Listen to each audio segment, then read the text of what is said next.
नमस्कार भक्तों। भगवान शिव स्वयं कहते हैं कि जो भक्त जिस भावना से मेरा भजन करता है, मैं उसी भाव से उसे गले लगाता हूं। हम अक्सर यही सोचते हैं कि भक्ति के लिए सुबह का समय होना चाहिए, मंदिर होना चाहिए, स्नान करके साफ वस्त्र पहनने चाहिए, आसन माला होनी चाहिए। लेकिन क्या शिव कभी इन सीमाओं में बंधे हैं? बिल्कुल नहीं। आज हम एक ऐसे ही आध्यात्मिक रहस्य पर बात करेंगे जिसे बहुत कम लोग जानते हैं, और वह है ओम नमः शिवाय जपने की शक्ति। ओम नमः शिवाय जप करते हुए सोने से दिमाग शांत होता है और गहरी नींद आती है। जब आप रात को बिस्तर पर लेटते हैं और अचानक मन से ओम नमः शिवाय या राम राम निकल पड़ता है, उस वक्त आप सबसे सच्चे रूप में होते हैं, बिना दिखावे के, बिना बाहरी सज्जा के, बिना माला घंटी के। बस आप और आपके शिव, यही वह क्षण होता है जब ओम नमः शिवाय स्मरण और आत्मा एक हो जाते हैं। क्या आपके साथ कभी ऐसा हुआ है कि दिन भर की थकान के कारण बिस्तर पर लेटे हों और बिना कुछ सोचे अपने मन में ओम नमः शिवाय या राम कहा हो?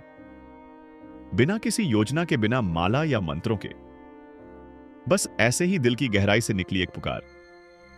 शायद तब आपने ध्यान ना दिया हो, लेकिन ठीक उसी क्षण जब शरीर स्थिर होता है, सांसें धीमी और मन एकदम शांत होता है, उसी पल आपकी आत्मा सबसे ज्यादा खुली, ईमानदार और भगवान के सबसे करीब होती है। तो आइए आज इस सरल किंतु रहस्यमय कथा की गहराई में उतरे और जाने कि जब आप बिस्तर पर लेटे ओम नमः शिवाय या राम राम कहते हैं, तो वास्तव में आपके मन के भीतर क्या होता है। हमें बचपन से यही सिखाया गया कि पूजा के लिए शरीर शुद्ध हो, कपड़े शुद्ध हो और जगह भी शुद्ध होनी चाहिए। लेकिन क्या वास्तव में भगवान इतनी शर्तों में बंधे हैं? अगर कोई बीमार इंसान दर्द से तड़प रहा हो और बिस्तर पर ही ओम नमः शिवाय या राम राम पुकारे, तो क्या उसकी पुकार व्यर्थ चली जाएगी? वह शिव तक नहीं पहुंचेगी? कभी नहीं। शास्त्र कहते हैं कि भगवान केवल श्रद्धा भाव के भूखे हैं। बिना भाव के जप तप व्रत सब व्यर्थ है। सच्चा भाव हो तो लेटे हुए भी आप सीधे महादेव के दिल तक पहुंच जाते हैं। तो यदि आप बिस्तर पर लेटे हुए सच्चे मन से गहरी आस्था के साथ ओम नमः शिवाय कह रहे हो, तो समझो आप सीधा महादेव के हृदय से संवाद कर रहे हो। क्या कभी चुपचाप लेटे ओम नमः शिवाय या राम नाम लिया है, बिना आसन के, बिना माला के? और क्या मन में विचार आया कि अरे ये तो गलत है, नाम तो बैठकर मंदिर में या किसी पवित्र स्थान पर ही लेना चाहिए? नहीं भाई, क्योंकि उस वक्त आप सिर्फ ओम नमः शिवाय जप नहीं कर रहे होते, आप खुद को महादेव में जोड़ रहे होते हैं। वहां कोई बाहरी आडंबर नहीं, एक मौन वार्तालाप होता है आपकी आत्मा और भगवान के बीच। जब दिन भर की दौड़ भाग, टेंशन, जिम्मेदारियां सब पीछे छूट जाती है, जैसे ही मन से अपने आप ओम नमः शिवाय निकलता है, आत्मा शरीर को पार कर उस अनंत शक्ति से जुड़ जाती है, जो अगले दिन फिर आपको नई ताकत देती है। बिस्तर पर लेटकर ओम नमः शिवाय जाप एक सबसे गहरी साधना है, जहां शरीर आराम करता है, आत्मा शिव में लीन होती है। जिस नाम के साथ आप सोते हैं, वही नाम आपकी नींद को भी रंग देता है। वही नाम आपकी चेतना को जागते हुए भी पवित्र करता है और सोते हुए भी। ओम नमः शिवाय न केवल आपकी आत्मा को छूता है, बल्कि आपकी स्वप्न अवस्था को भी निर्मल बनाता है। क्या आपने कभी यह महसूस किया है कि ओम नमः शिवाय जपते जपते कब नींद आ गई, पता ही नहीं चला, और नींद कितनी गहरी, कितनी शांत, कितनी सुकून भरी थी? वह कोई सामान्य नींद नहीं थी, वह शिव की गोद में ली गई नींद थी। आपको जानकर आश्चर्य होगा कि शिव, पुराण और नारद भक्ति सूत्र में भी इस बात का उल्लेख है कि ओम नमः शिवाय केवल मंदिर या पूजा के समय के लिए नहीं है, यह एक जीवन शैली है।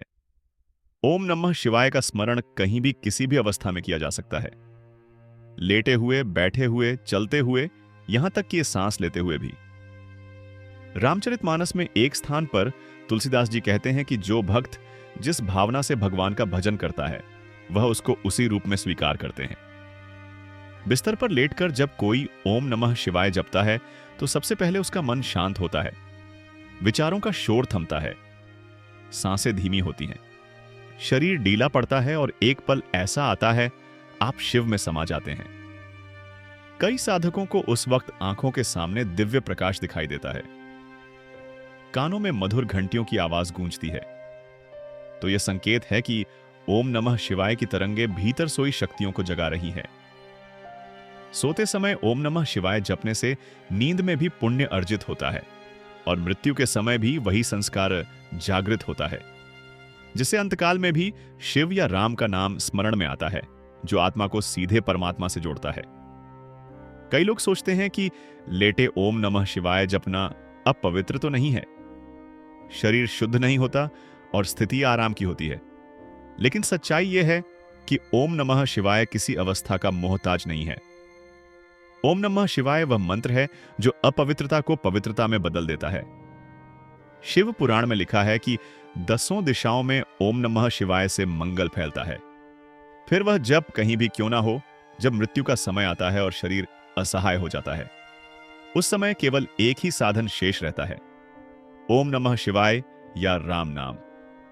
यदि आज से रोज सोते समय ओम नमः शिवाय की आदत डाल लेंगे तो अंतिम सांस पर भी यही नाम अपने आप निकलेगा। इसीलिए अगली बार जब आप रात को थक कर बिस्तर पर लेटें, दिन भर की सारी चिंता, सारी उलझने एक तरफ रख दें, आंखें बंद करें और बहुत प्यार से धीरे धीरे कहें ओम नमः शिवाय, क्योंकि इस एक नाम में वह शक्ति है जो आपको भगवान तक पहुंचा देगी। यही ओम नमः शिवाय की महिमा है। यह केवल मंत्र नहीं, जीवन का आधार है। शरीर भले ही विश्राम की अवस्था में हो, पर आत्मा हर ओम नमः शिवाय के उच्चारण के साथ प्रभु के एक कदम और करीब पहुंचती है। एक बार आजमा कर तो देखिए, फिर खुद सुनिए। ओम नमः शिवाय। आपके मन में क्या कहते हैं? अब सवाल यह है कि बिस्तर पर लेटकर ओम नमः शिवाय जपना ठीक है? तो इसका सीधा और सच्चा उत्तर है हां, अवश्य करें, क्योंकि यह केवल एक विकल्प नहीं बल्कि एक वरदान है।